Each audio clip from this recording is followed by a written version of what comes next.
this is kind of this has been an experiment following off of the. I gotta stop this.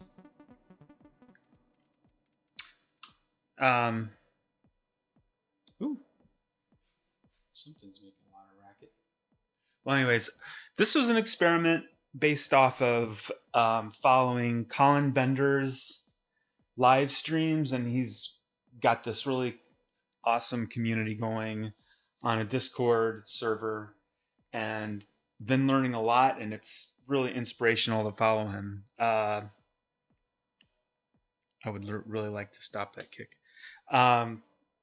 So anyways, he has been doing these experiments where he's been trying to achieve a clock that he can not only make swing, but kind of adjust each step at will, at random, with control to make feels and clocks that have a human sort of feel to them. So he's been doing it with an LFO, digital LFO that he controls with a sequencer and can adjust the speed step by step. And it's a cool way to do it. And I definitely want to try that.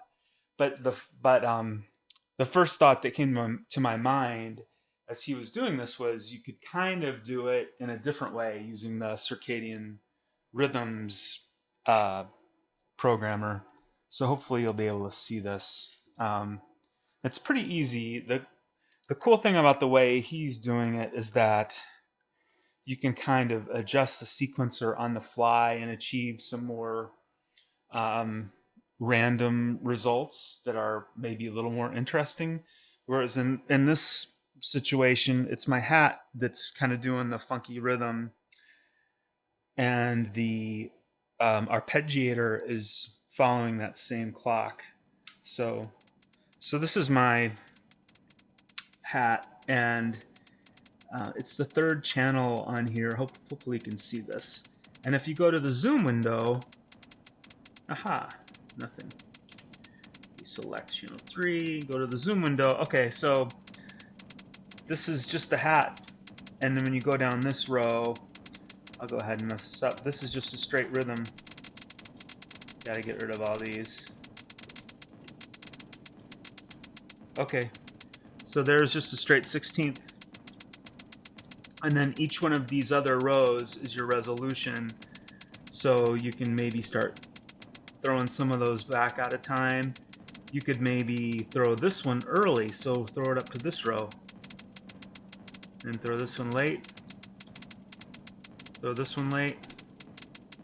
So you get this kind of wonky beat, which is essentially what he was trying to achieve, but this is just a different way of doing it. So I'm sending that same trigger out to the arpeggio channel on the Sinfonion.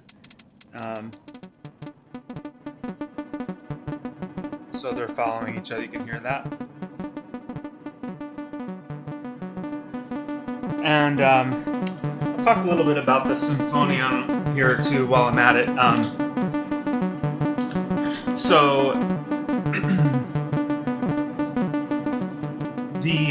I'm using all the channels, and they're all being fed by different sequencers. And you would ask, well, why are you then running it through another quantizer? And the reason is so you can kind of change the patterns on the fly. Like right now, I've got the root, just a triad selected. I could throw in the 7th and the 9th, take out the root, expand the range, so you can improvise on the fly with the pitches more readily. So that's one reason. Like that, I'll show you this. The first sound that I had when I was playing was this Rubicon. I just got the Rubicon 2. I had the Rubicon before and loved it. Sold it thinking I would just turn around and get the Rubicon 2 right away, but I had to put myself in a lockdown for a while with no new modules, but I was able to get the Rubicon back. It's just an amazing oscillator. It's got to be one of my favorites. But so that's coming from the third channel, and I'm doing some some of the Thru-zero FM. So that's with hardly any. And then when you crank up the Thru-zero, and that modulation is coming from another oscillator that's also being tracked. So the modulating oscillator is tracking with this main oscillator, which gives you some of that FM quality. And then I'm also using some warp, which is just kind of, and that's being modulated by a saw wave as well. Just another layer.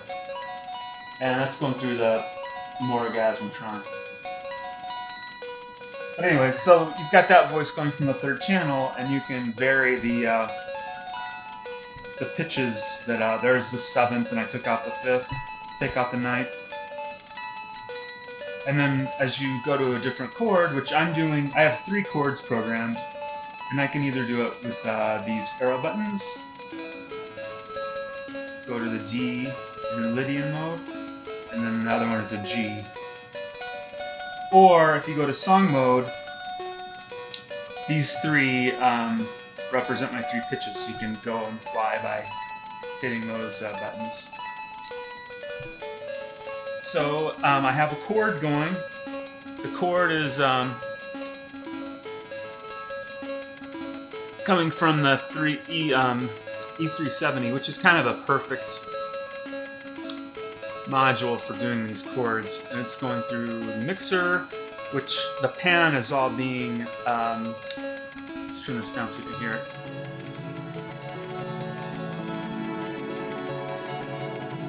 I'm adjusting, so that has, those are all in a cloud generator mode, and I'm adjusting all the cloud spread with the planar, and also the filter. Let's get that so you can hear a little better, take the effects off. I wish I knew where my residual noise is coming from. I'll have to track it down. So you can kind of hear the pan spread happening. And then I have a filter, and that's also being, filter's also being modulated by another trick I learned from Colin was the reverse envelope. I don't know if you can see this, but I'm taking the upside down, the inverted envelope shape being triggered by the kick, and that is adjusting the filter, and then this is also adjusting the filter. And then I have, when I go down, I increase the cloud spread. There's the cloud generator. And I love these voicings. So that's the D. So if we step back out of song mode, you can see the voicing I have. Throw in the 11th.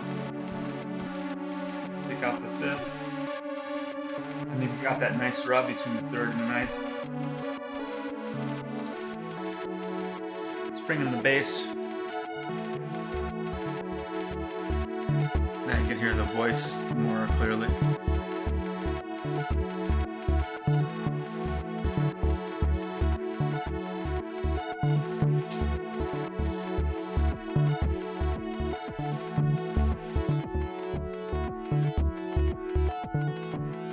I had a little reverb on there. We'll go to the G. So that's cool. Oh, I think it's cool. I could be wrong. The bass is coming from ER 101 being fed into the first channel. Again, just so you can go through the different chord changes easily. And this last one, kind of a weird voice. I was trying to get the Eloquencer going, trying to get comfortable with that again, and I'm getting there. I will say that what's the guy's name? The designer of the Sinfonion was talking about the reset problem, where sometimes you have a reset happen and the sequencer will mistake that for clock number 1, and then clock number 1 comes in just a millisecond later and skips you ahead to the second click. And the Eloquencer was doing that, so it kept skipping ahead. So what I did was I used the 7th channel of the Circadian Rhythms, and I did the same thing I was doing with the hat, and I made a reset that it's not in that channel, it's here. I made a reset that is offset, so that's where the real last beat should happen, and that's where you would expect the reset to happen, basically on the first click coming up, and I moved it back a little bit, which I've run into before with the Monomy stuff, where it allows you to control exactly where the reset is, and I found that if the reset happens a little bit before the downbeat, it seems some sequencers seem to respond better to that scenario and really lock into the beat. And I don't know if you guys have any tricks, but I find that when I'm trying to set loops in the Circadian Rhythms, when I'm doing it under sync, it doesn't, when it's being synced by something else, it doesn't want to behave properly, because I have everything being synced by the Pamela's workout. So the other thing I tried in this patch, which I think worked pretty well, was Colin's trick of multing off. Oops.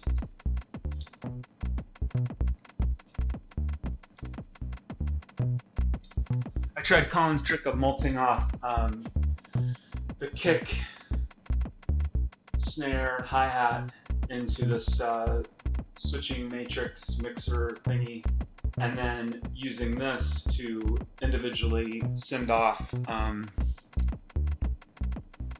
the rhythm sounds to the reverbs and delays.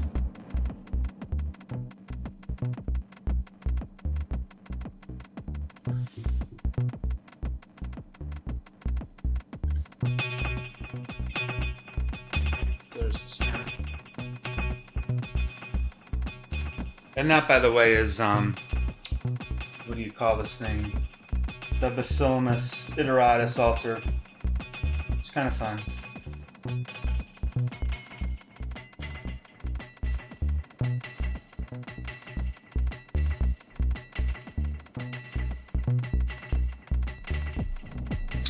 What else can I show you? I think that's pretty much all the interesting stuff. So yeah, it was a good little experiment, getting more comfortable with the Sinfonion. And that's kind of what I'm doing right now, as I'm